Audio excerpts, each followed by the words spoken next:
Que imagem linda! Muito boa tarde para você que está nos acompanhando, para você que está aqui juntinho com a gente. Nós acabamos de assistir a Santa Missa com o querido Padre Reginaldo, uma missa muito especial em comemoração ao dia de Nossa Senhora do Carmo, madrinha da obra Evangelizar. A festa litúrgica de Nossa Senhora do Carmo foi instituída para comemorar a sua aparição em São Simão Stock, no dia 16 de julho de 1251. E o escapulário de Nossa Senhora do Carmo é um sinal visível da nossa aliança com Maria, além de ser uma proteção da nossa mãe todos os dias junto com a gente. E a gente aí está com essa imagem linda de Nossa Senhora do Carmo, nos abençoando. Estamos prontos para começar mais um dia aqui no A Vida Não Para, aqui na TV Evangelizar. E você vai ficar comigo durante essa tarde, que a gente está cheio de informação, cheio de novidade, coisas boas que vão acontecer aqui no nosso programa e aí na sua casa também. E hoje nós vamos aprender, gente, sobre a identificação de pessoas que usam alguns cordões. Eu vou mostrar esses cordões para vocês. A gente vai falar sobre diversos assuntos aqui no programa. E eu quero mostrar um pouquinho desses cordões para vocês. Nós trouxemos aqui, ó, 2 cordões que vocês já devem ter visto no pescoço de algumas pessoas.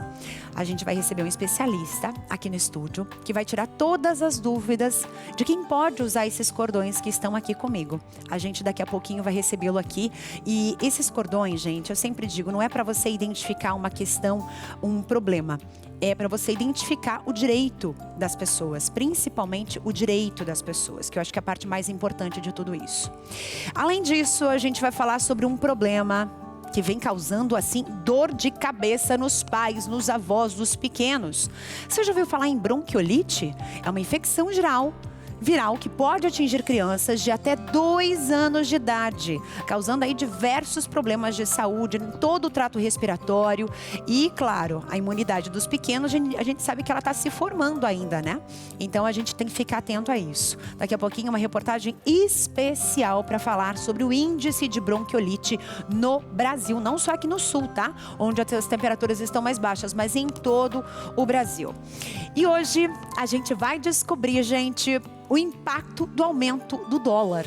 Isso mesmo. Será que isso vai influenciar na tua vida? Na tua compra do mercado todos os dias? E eu posso dizer que sim. Tudo tem a ver com a nossa vida aqui no Brasil, com a nossa vida financeira aqui no Brasil. A economia do dólar, ela gira no mundo.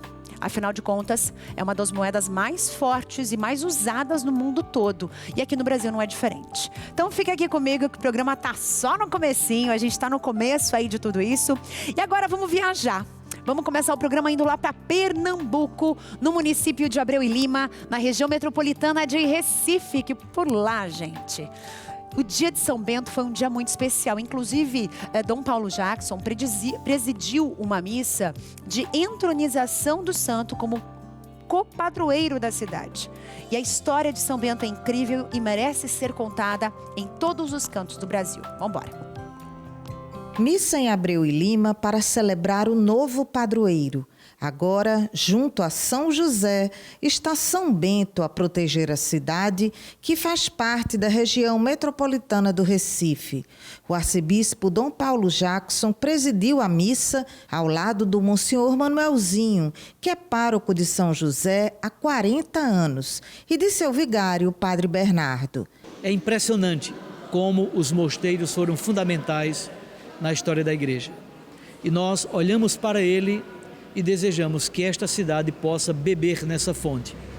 E que o resgate histórico, a partir das ruínas que serão restauradas, Capela de São Bento que será restaurada, esse resgate possa trazer consequências belas para os munícipes de Abreu e Lima. A noite de chuva não atrapalhou a participação dos fiéis, que têm agora o santo como padroeiro e exemplo de espiritualidade e trabalho. A regra de São Bento foi inspiradora para tantas outras experiências de vida monástica pelo Ocidente afora. E nós olhamos para ele e desejamos que esta cidade possa beber nessa fonte. Benefícios espirituais e sociais para o povo de Abreu e Lima, que na oração e no trabalho quer honrar e louvar a Deus com suas vidas. E olha, por essas e por outras tantas produções aqui da nossa casa, da TV Evangelizar, que eu quero chamar a tua atenção. Hoje é um dia especial, a gente está falando muito sobre a questão da gente manter a nossa obra. Hoje é o dia do Pix na obra Evangelizar. E a gente precisa da sua ajuda para continuar levando até você o melhor conteúdo, as melhores informações. E tudo isso que a gente faz aqui é com muita responsabilidade. Tudo que entra na tua casa através da TV Evangelizar é com muita responsabilidade. A gente pensa muito em tudo que a gente vai apresentar para vocês. E você pode nos ajudar. É muito simples. Você pode fazer a sua contribuição no valor que o seu coração mandar. Tá aqui o QR Code na tela. Ou você pode, pelo QR Code, por esse quadradinho com esses pontinhos escuros. Ou você pode também fazer pelo e-mail. tv@evangelizarepreciso.com.br. Aí você escolhe o valor da sua doação e clica em confirmar. E aí a gente vai continuar levando todo o conteúdo da TV Evangelizar até você. Com produções exclusivas, a gente girando o Brasil em busca de histórias inspiradoras para sua vida. E agora nós vamos falar sobre inclusão no nosso quadro Juntos e Misturados. O Senado aprovou um projeto de lei que estabelece cores específicas para bengalas utilizadas por pessoas com diferentes graus de deficiência visual. Você sabia disso?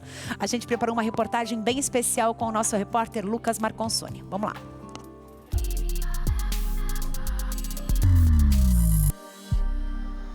Você aí sabia que as cores das bengalas dos deficientes visuais possuem um significado?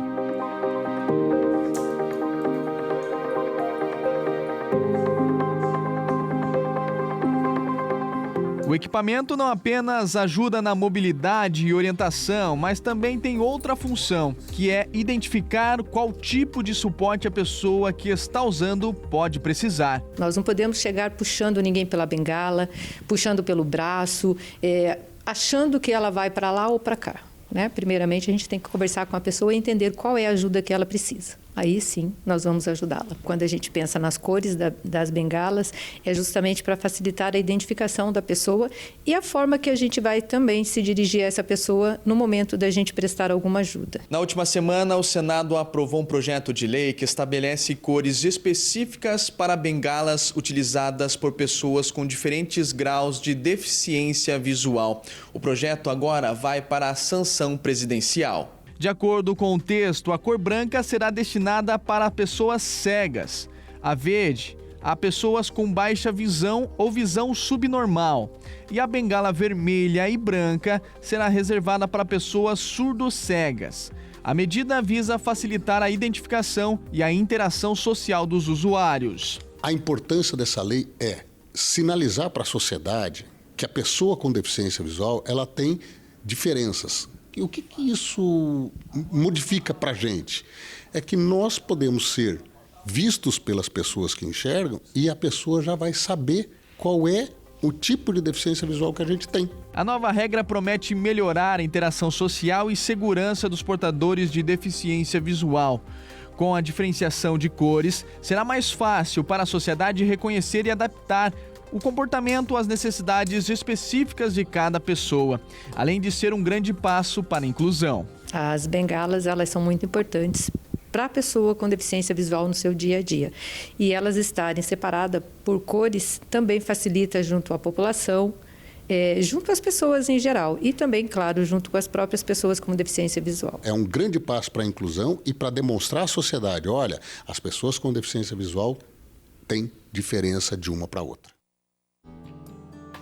Isso é muito importante. Em primeiro lugar, o respeito pelas pessoas que estão usando esse tipo de bengala. Essa primeira fala que a nossa entrevistada deu no início da reportagem, falando nunca pegue pelo braço, nunca puxe pela bengala, isso é muito sério. Isso é muito sério. Os olhos dessa pessoa estão na bengala e estão nos seus braços e mãos. Tem que cuidar demais. Você tem que ter muito cuidado ao chegar e conversar também, porque eles podem se assustar realmente, né? Com um grito ou qualquer coisa do gênero. Então, ter tranquilidade. Se você percebe que a pessoa precisa de ajuda, chegue com tranquilidade, converse e pergunte se ela precisa de ajuda. Em primeiro lugar, antes de você querer tomar frente. Às vezes a gente é um pouco ansioso demais, né? A gente quer ajudar e sem saber se a pessoa realmente precisa de ajuda. Então, fica a minha dica aqui para vocês, tá bom?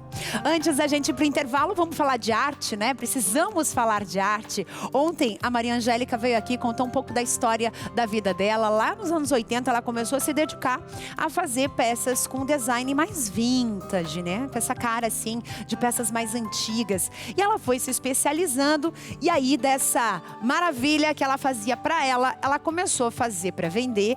E hoje, gente, ela se dedica a dar aulas. E são aulas em onde ela ensina a trabalhar com madeira, com metal, tudo com um formato diferente, um formato envelhecido. Esse prato de bolo aqui, que parece até um espaço onde colocaria um passarinho, né? Uma gaiola, vamos dizer assim. Ele é uma boleira. Você pode colocar o seu bolo aqui, ou biscoitos, o que você quiser. Aqui no sul, aqui em Curitiba é bolacha, tá, gente? Não é biscoito, não. Aí você pode colocar para decorar a mesa. Olha que coisa mais linda. E ela ensina a fazer essas técnicas aqui. E cada uma dessas técnicas ela foi desenvolvendo, foi aprendendo, foi se especializando, fazendo cursos durante a vida dela. E ela contou um pouco, né, de que a pandemia veio para virar a chave da vida dela.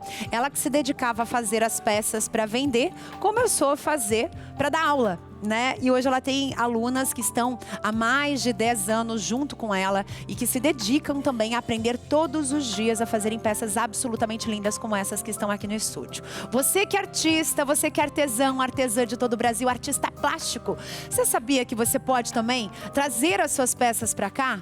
Não sabia? O lugar onde você estiver. Ah, mas eu tô aqui no Nordeste, tô aqui no Norte, tô no Sul, no Sudeste. Em qualquer canto do Brasil onde você estiver, a gente vai trazer as suas peças para cá. Basta você mandar uma mensagem pra gente conhecer o teu trabalho. @Evangelizar TV, você manda nesse Instagram que tá aqui embaixo, manda mensagem, fotos, vídeos, o que você quiser, a gente vai estar respondendo vocês e claro, vamos trazer as obras de vocês de qualquer canto do país, para estar aqui junto com a gente. Por uma semana a gente vai estar falando e divulgando o seu trabalho. Isso é maravilhoso, é uma vida não para, valorizando o trabalho do artesão, da artesã, do artista plástico de todo o país. Eu vou para um intervalo assim, ó, rapidinho e volto já.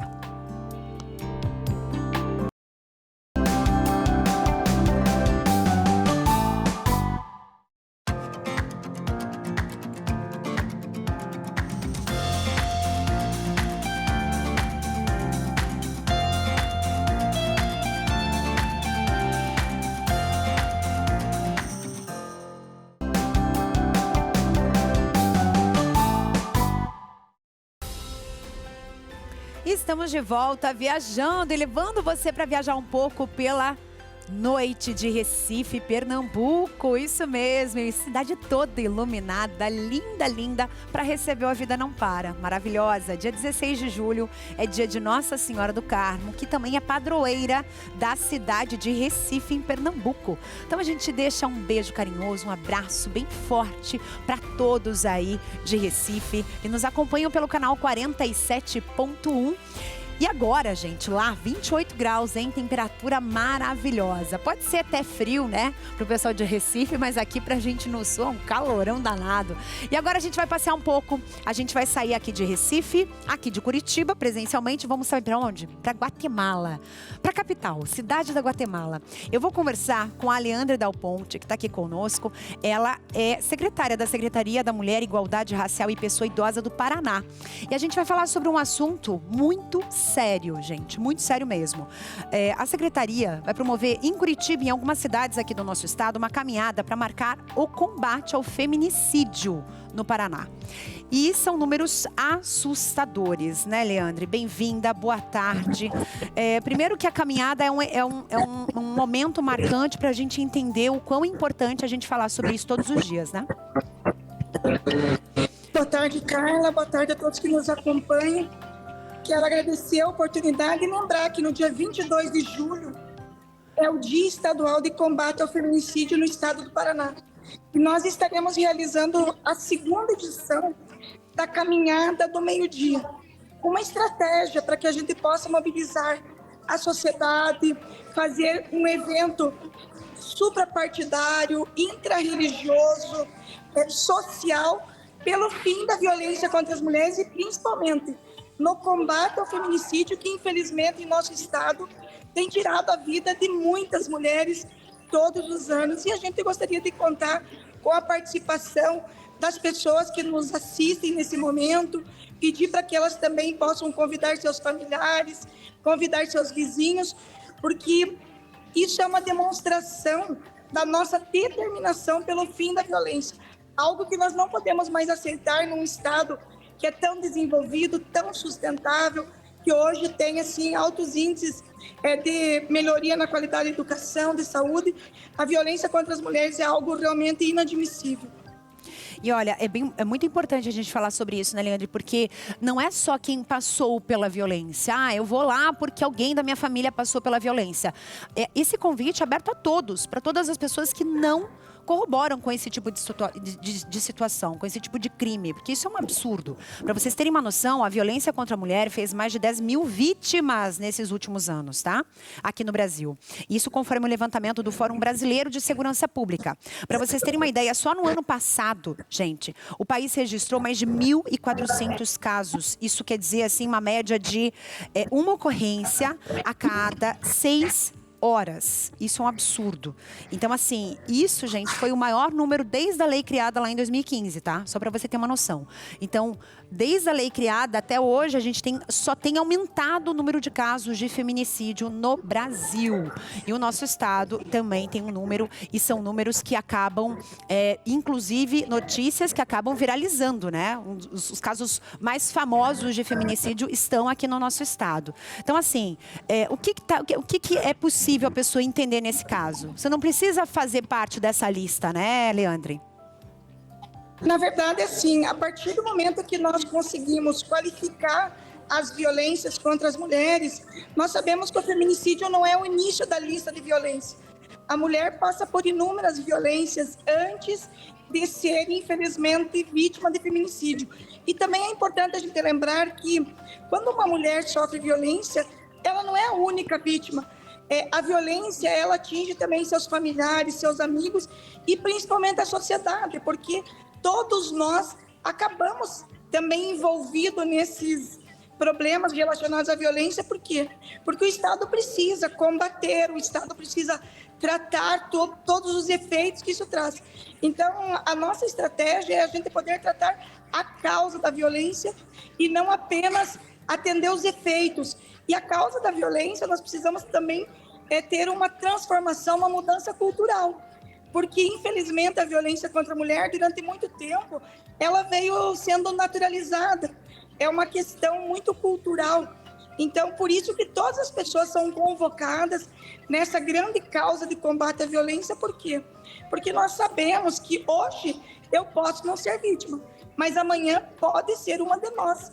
Então, é muito importante que toda a sociedade participe, pessoas de todas as idades, né? Nós tivemos em 2023 a primeira edição, onde milhares de homens, mulheres, crianças, autoridades, né? Autoridades religiosas também participaram, e mais de 70 municípios realizaram essa manifestação pacífica, nessa mobilização nas cidades. Nós já temos para essa segunda edição a capital confirmada, e mais de 70 municípios também já confirmaram que farão no dia 22 de julho, ao meio-dia, a mobilização da caminhada do meio-dia pelo fim da violência, em memória das vítimas, em solidariedade às famílias, mas principalmente pelo fim do feminicídio. Isso é muito importante. Leandre, muitíssimo obrigada por ceder um pouco do teu tempo, né? Eu sei que você está muito distante da gente aí na Guatemala, mas agradeço demais a tua visita aqui, a tua fala, porque ele é muito importante, viu? Boa tarde para você aí. Muito obrigada. E eu conto com vocês que estão assistindo para participarem junto conosco. Muito obrigada, viu, Leandro? Viu só que legal, gente? Bom demais, né? Então, a gente está aqui passando para vocês um pouco mais sobre o quanto é importante a gente mudar a vida da gente, né? Começar a pensar assim, puxa vida, o que ela falou tem total sentido. A violência não começa com a violência em si. Ela começa com pequenos sinais, né? Que são as famosas red flags, as bandeiras vermelhas, né? Com aquela frase, ó, você está louca, né? Então, assim, esses momentos começam lá atrás. E aí, isso só vai piorando. Então, a mulher precisa reconhecer isso também, né? Eu sei que é difícil porque muitas vezes a gente tem uma dependência emocional muito grande do companheiro, mas a gente precisa reconhecer isso para nos protegermos e para protegermos os nossos filhos também. Tá certo? Agora, gente, vamos falar um pouquinho sobre um assunto bem importante, que é a economia. Oh, meu Deus do céu, mas eu não compro dólar. Eu não compro dólar, eu tô bem longe do dólar. Mas o dólar influencia na nossa vida aqui no Brasil, inclusive na compra que você faz no teu dia a dia. Na farmácia, no mercado. E isso, gente, vem alterando algumas situações. A gente resolveu fazer uma reportagem bem especial para te contar um pouquinho em detalhes como isso pode afetar a tua vida no dia a dia. Olha só. Na primeira semana de julho, o dólar atingiu a maior cotação dos últimos 2 anos, R$ 5,66. Uma semana depois, a moeda norte-americana sofreu um forte recuo, caiu para R$ 5,41, o menor índice em 2 semanas. Um dos principais responsáveis por essas oscilações cambiais, que são bem comuns, é o investidor estrangeiro. Muito por conta da saída de capital estrangeiro do Brasil. E o que exatamente faz com que esse investidor estrangeiro esteja assustado? Preocupação quanto ao governo brasileiro cumprir metas fiscais, ele conseguir arrecadar mais do que ele tem para pagar. Outra situação que explica também é o fato dos Estados Unidos eles estarem com os juros mais altos desde 2001.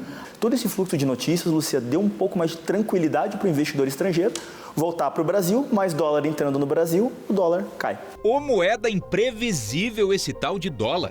A cotação depende de vários fatores, como mudanças na política econômica, política fiscal e situações relacionadas à macroeconomia do Brasil, como a tragédia climática e humanitária no Rio Grande do Sul.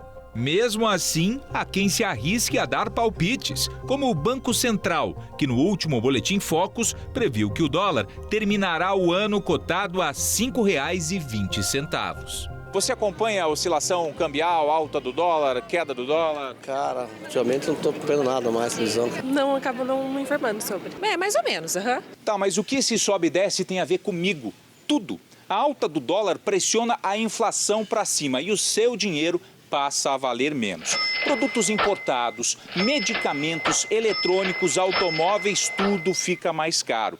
A alta da moeda norte-americana pressiona também o preço dos combustíveis. Consequentemente, o frete fica mais caro. E todos os itens que você está vendo aqui do supermercado também ficam um pouquinho mais salgados. Inclusive, este saquinho de açúcar aqui. Como isso influencia no teu bolso? Você sabe, quando o dólar está alto, impacta de que forma a tua vida? Eu acredito que as coisas ficam mais caras, né? Principalmente mercado e posto de gasolina, né? Antigamente eu ia no mercado com R$300, cara, você comprava, hoje você vai com 500, você compra nada. Tanto que, de fato, agora a gasolina sumiu ultimamente porque o dólar está bem alto agora, né? De alguma forma, em algum momento da vida, a gente sempre precisa de algum medicamento, a gente precisa se locomover, tem o impacto do transporte, a gente precisa se alimentar, então a gente recebe também o impacto com relação ao aumento de preço de fertilizantes, adubos. Então, em maior grau ou menor grau, todos somos impactados. Então, se o valor do nosso dinheiro depende do humor do mercado financeiro, como podemos proteger o nosso bolso? Gastar menos do que você ganha, formar uma reserva de emergência justamente para poder ter imprevistos. Basicamente, assim, deixar as finanças em dia, se precaver contra esses imprevistos, tá? Existem vários profissionais especialistas em investimentos em bancos, corretoras, que podem auxiliar a colocar a casa em ordem e a proteger desse risco. E aí, a pessoa também, sendo investidora, por que não comprar um fundo cambial, fazer algum tipo de proteção na pessoa física para poder se prevenir de alta do dólar. Fazer uma varredura financeira na vida da gente. E a gente pode começar fazendo isso, sabe como? Cuidando da sua conta de luz. Como assim? Gastar menos na conta de luz parece impossível, né? Você já percebeu o quanto você gastava 2, 3, 4 anos atrás e o quanto você está gastando agora? Gente, o valor aumentou e aumentou assustadoramente. A grande maioria dos brasileiros, infelizmente, está comprometendo quase que metade da renda pagando conta de luz. Verdade. Rafael, boa tarde. Boa tarde, Carla. Boa tarde para você, para quem está acompanhando a gente. É fato.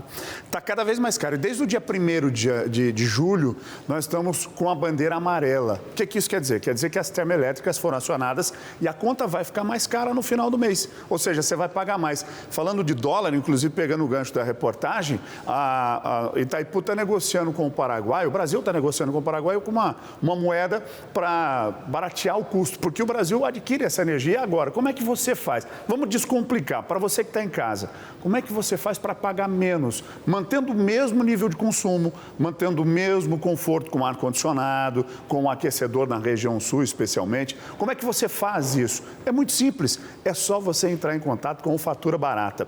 0800 018 0025, você pega a sua fatura na mão e liga para a gente. Nós vamos colocar você num time de mais de 50 mil pessoas que já está economizando de 10% a 30%. Olha, é 1/3 da sua conta. Para quem paga mais de R$300 de conta, já vale a pena. Você paga mais de R$300 de energia elétrica todo mês, vale a pena para você. Então liga agora mesmo, pega a sua fatura, vai lá no e-mail, faz a segunda via, liga 0800 018 0025, você vai economizar de 10% a 30% sem fazer instalação de nada. Não precisa instalar placa, não precisa puxar um fio sequer, não tem taxa de adesão, anuidade ou mensalidade. Inclusive, não tem nem fidelidade. Se você quiser romper, você pode romper quando você quiser. Mas olha, quem entra nunca mais para, porque a economia é bom. É a sua viagem no final do ano. Para você que tem uma empresa, é um funcionário a mais, uma máquina a mais, é a provisão do 13º da sua equipe. Então ligue agora mesmo, 0800 018 0025 e economize até 30% na sua fatura de energia elétrica com fatura barata. Carla, mais de 50 mil pessoas no Brasil todo já está economizando. Gente, eu fiquei assim, de verdade. Quando me falaram que a gente ia falar sobre fatura barata, eu falei, gente, não é possível. É real isso? É real, é verdade. E tá aqui, ó, tem um QR Code na tela, tem o 0800, você pode entrar pelo QR Code ou ligar no 0800 e ser feliz, né, gente? Porque vamos combinar. Todo mês ali, ó, o nosso suado dinheirinho indo um montão pra conta de luz. Para quem gasta mais de R$300, economizar 100 por mês, dá 1.200 num ano. É muito dinheiro. Não é? É muito dinheiro. É o churrasquinho no final do mês, é um passeio no final do ano, né? É o presente para o filho, é para quem tem uma empresa. Eu tenho casos... É o valor da internet. Então, tem gente que está economizando, tem um caso de uma padaria, gastava 15 mil, está gastando em torno de 10, 9.800 de energia. É 5 mil por mês, é 60 mil no ano. De verdade, né? De verdade. Obrigada, Rafael. Valeu. Até mais. Boa tarde. Agora é o seguinte, você que está aí, vem aqui comigo que a gente vai para um rápido intervalo daqueles voando e daqui a pouco a gente vai descobrir qual é o significado destas cordinhas aqui, ó, desses cordões. Vamos descobrir, você já deve ter visto muitas pessoas nas ruas, nos shoppings, nas escolas, com esses cordõezinhos aqui. E a gente vai descobrir o real significado de cada um deles e quem pode usar. Eu volto já.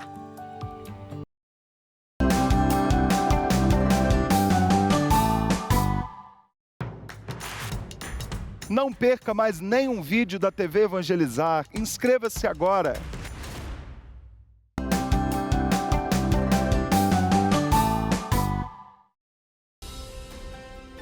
Não para, eu pego você pela mão e levo você para passear. Imperatriz, no Maranhão. Hoje essa cidade incrível, encantadora, com movimento assim, fantástico. Olha quanta gente. Está completando 172 anos. Então um abraço gigante para quem nos acompanha em Imperatriz, lá no Maranhão, pelo canal 41.1. Agora, gente, 34 graus por lá, hein? Quente, quente, quente. Coisa boa. A gente passeia pelo Brasil todo. E eu já sei que você, de cada canto desse Brasil, já deve ter visto alguém usando cordões coloridos no pescoço. Sabe aqueles cordões que parecem uma espécie de cordão de crachá? Esses aqui, ó, você já deve ter visto em alguma parte desse Brasil. Você sabe que eles são um acessório para identificação de pessoas autistas, pessoas com doenças ocultas, doenças de neurodivergências. E também esses cordões, eles têm identificação para várias questões alternativas, inclusive para identificar pais e acompanhantes dessas pessoas. Eu vou conversar agora com o Fábio Cordeiro, que é presidente da Onda Autismo e está aqui com a gente, entende bem do assunto. Tudo bem, Fábio? Bem-vindo. Boa tarde, Carla. Boa tarde, pessoal de todo o Brasil. Um prazer estar aqui com vocês. Esclarecer, né, essa questão dos cordões que serve para muita coisa. Às vezes a pessoa não conhece, não sabe, mas hoje vai entender um pouquinho a utilidade de tudo isso e a importância de tudo isso, né? É muito importante. Esse daqui tem dois lados, tá? Pra gente exemplificar. Tem esse com os girassóis e tem esse daqui com os quadriculadinhos aqui, né? O quebra-cabeça, aliás, bem coloridinho. E essas cores, elas identificam autismo, é isso? Me conta. Você que vai me explicar hoje. Exatamente. Então, o cordão do girassol, o cordão do quebra-cabeças, o quebra-cabeça é o símbolo internacional do autismo. Então, é uma fita de quebra-cabeças e muitas pessoas autistas usam esse cordão com esse símbolo do quebra-cabeça, que é o símbolo mais conhecido, para identificar, porque é uma coisa que você olhando à primeira vista para a pessoa, você não consegue perceber se ela é autista ou não. Então as mães usam nos filhos, às vezes a pessoa autista adulta usa, o adolescente. Quando você vai exercer um direito, então ele é um convite à empatia, à cidadania. Porque pense, eu sou uma pessoa autista. A pessoa olhando para mim não pode perceber. E de repente vê eu numa fila prioritária, que é um direito das pessoas autistas, e essa é uma maneira do profissional que está lá atendendo identificar, e muitas vezes das outras pessoas também entenderem o porquê que o Fábio está naquela fila. Não parece, olhando para o Fábio, não parece que ele tenha essa necessidade de usufruir desse direito. Então o cordão é um símbolo que serve para identificar essa pessoa, para mostrar que ela não está ali à toa, que ela não está ali enganada, que realmente ela está fazendo uso de um direito. E é muito importante essa identificação, porque quando você percebe que a pessoa está usando esse cordão, você tem já um olhar diferente, você tem um cuidado no falar, um cuidado no tratar, no conversar com essa pessoa. E isso, gente, deve ser repassado principalmente para quem está acompanhando essa pessoa. Primeiro, as crianças, a gente percebe muitas crianças usando, né, esse daqui. E os adultos que se descobriram autistas também usam ou tem um pouquinho de restrição, preferem não usar? Hoje em dia nós temos muitos adultos sendo diagnosticados, até porque se você for parar para pensar 20, 30 anos atrás, era muito difícil ter o diagnóstico no Brasil de uma criança. E essas pessoas estão descobrindo hoje que são autistas, até pelas novas classificações que a gente tem no diagnóstico. E muitos adultos usam sim esse colar para poder usufruir desses direitos, para poder serem identificados. Usam também como uma maneira de autoafirmação, identidade mesmo. Então, eu sou autista e estou aqui. Estou no mundo como todas as pessoas, estou no shopping, estou no mercado.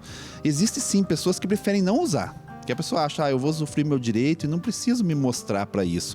Mas a maioria dos adultos que eu conheço, convivo com muitos, né? Eu sou fundador também do coletivo de alunos autistas da Universidade Federal do Paraná. Então ali nós estamos falando de jovens adultos. Sim. E temos vários ali, mais de 200. E muitos usam sim o símbolo tanto do quebra-cabeça quanto esse outro símbolo que você está na mão aí do cordão de girassóis. Esse daqui, qual é o significado dele? A mesma coisa? Não, esse daí é um pouco diferente. Esse é um movimento que começou lá no Reino Unido, nos aeroportos, esse cordão de girassol, que é para simbolizar não apenas o autismo, mas deficiências ocultas, condições ocultas e até algumas doenças. Então começou a ser usado no aeroporto para que os profissionais do aeroporto pudessem ter essa empatia, esse olhar diferenciado no atendimento.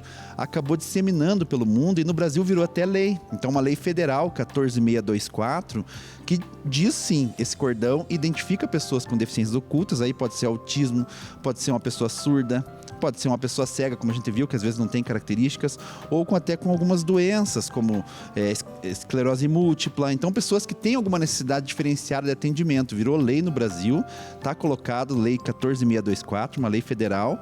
Então, ele simboliza, uma simbologia mais ampla, não é apenas autismo, mas serve também para a gente ter esse olhar diferenciado, para eu ter esse olhar de empatia e para eu entender que aquela pessoa está ali, quem sabe eu posso ajudá-la, posso até oferecer, ser proativo nessa ajuda, não apenas esperar, né? Você sabe, Fábio, que uma pessoa como você deveria estar em todas as empresas. Por que eu digo isso?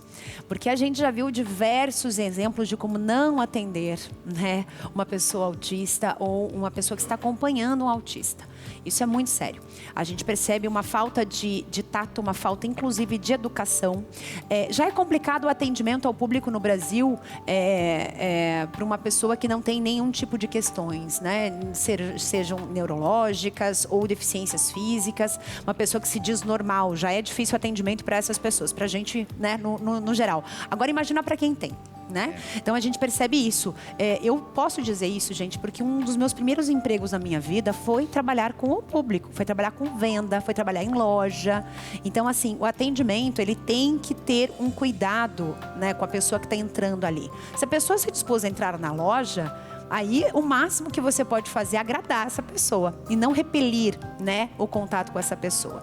E é muito importante uma pessoa que explique, que converse com esses vendedores, com atendimento ao público, quem trabalha com atendimento, para esclarecer isso. Sabe que é até curioso você tocar nesse assunto, porque na Onda Autismo, a organização que eu sou presidente hoje, uma organização nacional, a gente tem um projeto de treinamento em empresas. Então, eu trabalho muito com empresas e as empresas estão muito interessadas em aprender. Esse projeto começou, na verdade, partindo de um atendimento que saiu equivocado. Eu estava numa fila prioritária e toda vez que eu usava esse direito, ou segurança chegava, ou a própria pessoa que estava atendendo acabava questionando por que eu estava naquela fila, ou por que desse direito. E eu pensei, fiquei bravo, claro, assim, né? Nem todo dia você está muito bem, mas eu pensei assim, essa pessoa que está ali, ela não teve treinamento. E a gente entende que a maioria dos atos de discriminação são por desconhecimento. Eu acho impossível alguém sair de casa para trabalhar, para atender o público e pensar, hoje eu vou discriminar alguém. Mas ela não conhece. E é entendível que não conheça. A população conhece pouco o autismo ainda. Então a pessoa, quando olha para mim, olha para o meu filho, eu tenho um filho autista também, ela não vai ver onde está a deficiência. Então precisa ter esse treinamento. E a gente começou com esse projeto e houve muito interesse das empresas. A gente fez aqui no estado do Paraná, na Ilha do Mel, um destino turístico bem famoso, por mais 77 estabelecimentos, tornando a Ilha do Mel a primeira ilha turística acessível às pessoas autistas no Brasil. E a gente fez empresas como o Parque das Cataratas do Iguaçu, um destino turístico mundial. Olha que legal. E várias outras empresas que a gente trabalha, shoppings, supermercados, trabalhando, treinando os profissionais. Então as empresas grandes, principalmente, estão entendendo que é necessário ter esse treinamento, que a gente não quer discriminar, os profissionais não querem discriminar, mas que além de tudo, mesmo você não sabendo, um ato de discriminação pode incorrer em um ato legal. Então hoje as empresas estão procurando, a gente está trabalhando dentro das empresas e isso que você falou é importantíssimo, porque as pessoas precisam conhecer o profissional, a pessoa que está do lado da fila, entender essa simbologia para entender que não é à toa que você está ali. Então a importância, e de novo eu agradeço por ter esse espaço, falando para um público tão grande em todo o Brasil, da gente poder mostrar esse símbolo. Porque como você disse, muitas pessoas já viram isso, às vezes passaram e não sabiam o porquê. E hoje entende que vai ter aquela criança, aquele adulto, às vezes a mãe e o pai usando, porque a criança autista às vezes não tolera usar um cordão. Então, às vezes, o pai e a mãe usam sim para simbolizar também. Às vezes é um broche, às vezes é um sinal numa pulseira. Então, a gente está atento. Conhecer esses sinais pode ajudar a gente a ter um convívio muito melhor e realmente incluir essas pessoas no dia a dia. Porque a inclusão se dá na convivência, né? Isso é muito importante. Você é autista? Sim. Você se descobriu quando? Eu descobri já adulto, claro, como eu disse, eu tenho 44 anos. Então, na década de 80, quando eu nasci, não se falava muito desse diagnóstico no Brasil. Era muito difícil. E eu tive esse diagnóstico adulto, porque passava por muitas dificuldades, muitas questões que eu não entendia bem o porquê, que coisas que pareciam fáceis para as outras pessoas, para mim era difícil. E eu fui buscar. E quando eu fui buscar, eu não conhecia autismo, não imaginava que era autismo. E quando veio a resposta autismo, a princípio eu neguei. Porque o autismo que eu conhecia também era outra coisa. Então, por isso que hoje eu não julgo essas pessoas que não conhecem. Porque eu, quando tive o diagnóstico, eu falei, não pode ser autismo. Você já autismo tinha não é isso. Preconceito sobre o problema, né? Como todo mundo, você não sabe. Então, quando falaram você é autista, eu pensei, não, autismo é aquilo que eu vi no filme, não é o que eu vivo. E depois, com o entendimento, veio o diagnóstico do meu filho, conhecendo mais a fundo, hoje o entendimento que se tem de autismo é muito mais amplo. Existe aquele autista do filme, sim, a gente vê. Existe aquele autista da série do médico, Good Doctor, sim, também é um tipo, mas como o nome diz, é um espectro, né? Transtorno do espectro do autismo. Então, existem muitas maneiras de ser autista, mas todas passam por esses desafios. Por isso, a importância da gente conhecer, incluir e respeitar essa simbologia também, né? É isso aí. Respeito, acima de tudo. Fábio, muito obrigada pela tua presença aqui, viu? Foi um prazer te receber e as portas estão abertas. Volte quando quiser, viu? Eu que agradeço o espaço. Sempre que precisar, estou por aqui. Maravilha. E agora vamos falar o seguinte. Uma coisa, um probleminha, na verdade, que vem deixando pai e mãe de cabelo em pé, que é a tal da bronquiolite. Você já ouviu falar nesse problema? É um problema que é mais comum acontecer em crianças até 2 anos. A gente preparou uma reportagem para te dar umas dicas e você percebeu os sinais que o seu bebê ou quase criança pode estar tendo. Olha só. Basta o tempo fechar e a temperatura cair para começar a corrida dos pais com os filhos ao hospital. Rafaela trouxe a pequena Alice, de 1 aninho, com sintomas gripais. Ela costuma ter nessa época, né, do inverno, que é bem mais frio. O Hospital Pequeno Príncipe, em Curitiba, no Paraná, é referência no país no atendimento a crianças e adolescentes. De janeiro até agora, a unidade registrou 332 infecções pelo vírus sincicial respiratório, 126 somente em abril. É ele o responsável por 99% dos casos de bronquiolite, principalmente entre os bebês com menos de 2 anos. Com a secreção respiratória que advém dessa infecção, a criança começa a ter uma dificuldade respiratória, faz muita força para respirar e também ela começa a ter um sibilo, né, ou chio no peito, também conhecido, justamente por essa dificuldade do ar entrar na sua árvore respiratória. Nessa faixa etária, infelizmente, a mortalidade é maior e é por isso que pais e responsáveis devem estar atentos aos sintomas da bronquiolite. A criança começa a recusar a alimentação, não é normal, está cansada, tem que mamar, mas para muitas vezes, isso não é normal, e muitas vezes ela não vai ter febre, o que não significa que não seja um quadro importante. Na idade dela é um pouco mais complicado. Realmente, daí o médico já me pede para trazer, para não esperar, porque é rápido para evoluir para uma pneumonia, né? O número de bebês com menos de 1 ano internados em unidades do Sistema Único de Saúde, o SUS, bateram recorde em 2023 no país. Segundo dados do Observatório de Saúde na Infância, foram 153 mil internações, uma média de 419 por dia. Isso corresponde a um aumento de 24% em relação ao ano anterior. É o maior número registrado nos últimos 15 anos. Os dados se referem a casos de pneumonia, bronquite e bronquiolite. Com relação à última doença, não há vacina no Brasil. Ainda. É um tratamento de suporte. Nós não temos uma medicação que, vamos dizer assim, vá eliminar aquele vírus. A gente vai ter muita novidade nos próximos meses até, eu acredito, e nos próximos anos, porque estão, claro, tendo vários estudos de novas vacinas para vírus respiratório e também de antivirais. Enquanto isso, a prevenção ainda é o melhor remédio. A gente já tem uma nova vacina, que é uma vacina que é indicada para a gestante, realizar essa vacina durante a gestação, por volta da 28ª semana, justamente para que ela passe os anticorpos para o seu bebê, principalmente naquele período, que são os primeiros 6 meses de maior risco, ela vai ter os anticorpos maternos. Reportagem linda, perfeita, para você poder entender o que acontece com um bebê, né, com um pequenininho, até os seus 2 anos aí por conta da bronquiolite. Esse afundamento, sabendo essa partezinha aqui, ó, quando eles fazem esse movimento com muita força, afunda, ó. É isso daqui que você tem que ficar de olho no seu pequenininho. Afundou isso daqui e a respiração tá muito forte, pode ser bronquiolite. Gente, estão me mandando embora, meu Deus do céu. Beijo pra vocês, uma tarde linda, abençoada, cheia de boas oportunidades na tua vida. Amanhã tem muito mais, eu espero vocês aqui logo depois da Santa Missa. Um beijo bem grande e a gente se vê. Tchau.